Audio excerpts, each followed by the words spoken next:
हाँ जी, इसी का सवाल हम हल कर रहे थे। तो हरफ उठाने का तरीका आपको समझाया कि हमने गिनती करके चौथा हरफ किस तरह उठाना है। यहाँ तक हम पहुँच चुके थे,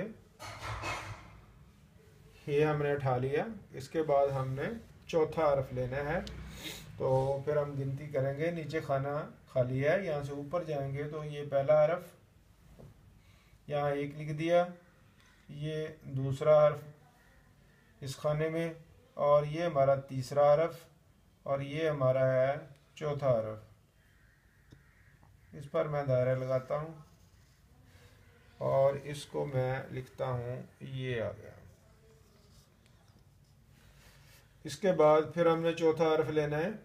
तो गिनती करेंगे, ये हमारा पहला हरफ, ये हमारा दूसरा, और ये तीसरा, और ये चौथा हरफ है। इस पर भी दायरा लगा दिया। तो जैसा कि आप देख रहे हैं, हमने सवाल लिखा, उनको अलग-अलग खानों में लिखा, उसके बाद गिनती करके हर चौथा हरफ उठाया। आपने क्या करना है, हर चौथा हरफ उठाना है। यही आपकी प्रैक्टिस है। अगर आपने गलत हरफ उठा लिए, आपका जवाब गलत निकलेगा या निकलेगा ही नहीं, आप उलझ जाएंगे। एहतियात करनी है सवाल को लिखते वक्त, खानों में लिखते वक्त, हरूफ उठाते वक्त। और अब जो बात मैंने करनी है वो ज़्यादा तवज्जो की है। इतना काम हर कोई कर लेता है, सवाल लिख लेना, खाने बना लेना, खानों में हरूफ लिख देना, उसके बाद उससे हरूफ उठा लेना। यहाँ तक वो काम है जो हर बंदा कर लेता है। अब इल्म जफर का असल काम शुरू होता है। सवाल के जो हमने हरूफ उठा लिए हैं, इसको जवाबिया हरूफ आप कह लें आसानी से कि ये आपके जवाबिया हरूफ हैं। जवाबिया हरूफ वो हरफ जिन्होंने आपको जवाब देना है। ये बिल्कुल ऐसे ही है जैसे आपने मरीज डॉक्टर के पास जाता है, उसे एक्सरे वो बनता है, उसका वो ईसीजी होती है। अब डॉक्टर उसको पढ़ता है, उस रिपोर्ट को, उस एक्सरे को पढ़ता है। पढ़ने के बाद वो देखता है इसमें क्या है। अब आम आदमी वहाँ कुछ नहीं कर सकता। हर आदमी एक्सरे नहीं पढ़ सकता, हर आदमी ईसीजी को नहीं समझ सकता। तो आपने ये देखना है कि ये आपके पास अब एक एक्सरे रिपोर्ट आ गई है, आपने उसको स्टडी करना है, रीड करना है। और ये काम अल्लाह के फजल के बगैर नहीं हो सकता। ये मेरी गारंटी वाली बात है। जिस आदमी पर अल्लाह का फजल होगा वो यहाँ से आगे चलेगा। यहाँ पर फजल रब्बी ज़रूरी है। अगर आपके जहन में ये बात बैठ गई कि यहाँ से आगे कैसे चलना है, तो समझ लें कि आप उस लिस्ट में शामिल हैं जिन लोगों पर अल्लाह का फजल है। अब इसमें आपका हिस्सा कितना है वो आपकी अहलियत और सलाहियत पर डिपेंड करेगा कि अल्लाह ताला आपको इसमें से कितना हिस्सा दे रहा है।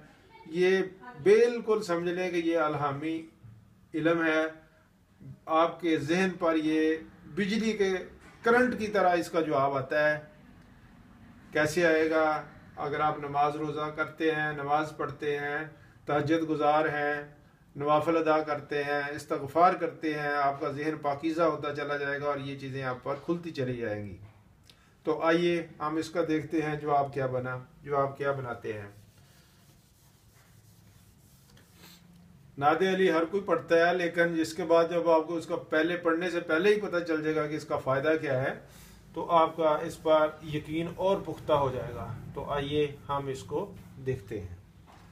जैसे हमने पढ़ा था ना कि वो लफ्ज़ एक खोला था, वो लफ्ज़ था अबजद। हमने इसको खोला तो लिख दिया अलिफ बे जीम दाल। तो अब हमको ये भी पता होना चाहिए कि इसको जोड़ के दोबारा लफ्ज़ कैसे बनाना है।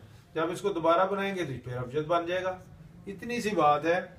ये जोड़ का तोड़ और तोड़ का जोड़ ये समझना है आपने। अब इसको मैं बताता हूँ आपको। अगर हम ये दो लफ्ज़ ले लें ना, ये वाले हे और ये को मिलाएंगे ना, तो ये लफ्ज़ है बन जाएगा। या इसी तरह मैं इसको नहीं मिलाता, इन दो को मिला लेता हूँ, तो फिर भी लफ्ज़ है ही बनता है। इन दो को मिला लें, इन दो को मिला लें, आपका लफ्ज़ बनेगा है, बन रहा है, सामने है, हमने जोड़ दिया, ये लफ्ज़ बन गया है।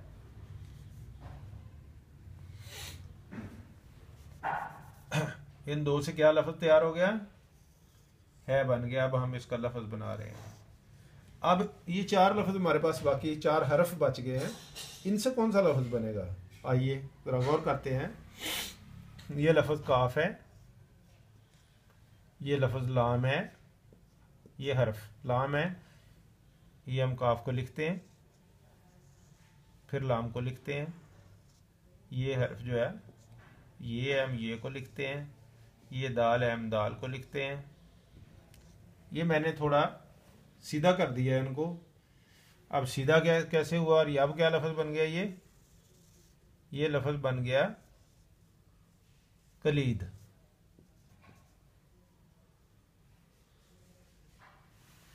कलीद है। जवाब हमारा ये बन गया, नादे अली से मुश्किलात का हल मुमकिन है या ना, तो जवाब मिला कि कलीद है। कलीद क्या हुआ, कलीद जो है ये चाबी को कहते हैं। फारसी ज़बान का लफ्ज़ है, चाबी जो होती है जिससे ताला खुलता है उसको कलीद कहते हैं। तो जवाब हमें इल्म जफर से इसका ये हासिल हुआ कि नादे अली से मुश्किलात का हल ऐसे है जैसे आपके पास एक चाबी है, चाबी घुमाई ताला खुल गया। ये नादे अली मुश्किलात के लिए चाबी की हैसियत रखती है। जो शख्स भी उसको पढ़ेगा उसकी मुश्किलात ख़त्म होती चली जाएंगी। तो ये तरीका है। मैं उम्मीद करता हूँ आप इसको समझ गए होंगे, इससे फ़ायदा उठाएंगे।